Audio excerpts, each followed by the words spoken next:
বৰ্তমানে আমি শহুৰৰ শ্ৰাদ্ধ আছিলে আজি বছৰীয়া দিনটো তাতে আছিলোঁ। মই 3টামান বজাত আহিলোঁ, আহি বাহিৰত কাপোৰবিলাক আছিলে, কাপোৰবিলাক ঘৰত থলোঁ, থৈ তাৰমানে তালা মাৰি গুচি গৈছোঁ। ঠিকে আছে, দৰ্জা পিছফালে খোলা নাই মই। আহি আমি 8:30 9টা বাজু হৈছে আৰু এনেতে আহি পেলাই যে সন্মুখৰ তালাটো খুলি চাওঁ, পিছফালৰ মিছেছে সুধিছে মোক কি দৰ্জা হুক দিয়া নাই নেকি? মই বোলো দৰ্জাটো খুব খোলাই নাই মই।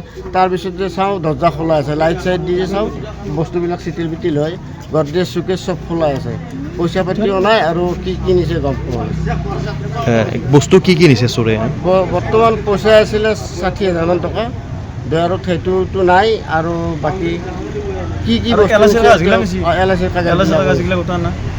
সোমাল কেনেকৈ চোৰ? সোমাইছে এতিয়া পিছফালৰ হুক হেৰি বেন কৰাই আছে, খিৰিকী দি খুলিব খুজিছিলে, খিৰিকী খুলিব নোৱাৰিলে।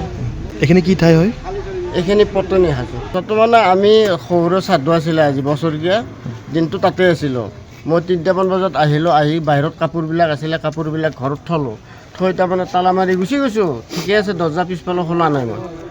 আহি আমি 8:30 9টা বাজু হৈছে আৰু এনেতে আহি পেলাই যে সন্মুখৰ তালাটো খুলি চাওঁ, পিছফালৰ মিছেছে সুধিছে মোক কি দৰ্জা হুক দিয়া নাই নেকি? মই বোলো দৰ্জাটো খুব খোলাই নাই মই।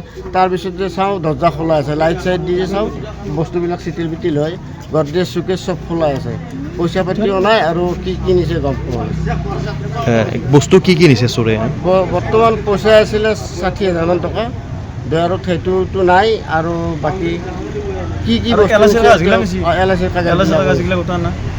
সোমাল কেনেকৈ চোৰ? সোমাইছে এতিয়া পিছফালৰ হুক হেৰি বেন কৰাই আছে, খিৰিকী দি খুলিব খুজিছিলে, খিৰিকী খুলিব নোৱাৰিলে।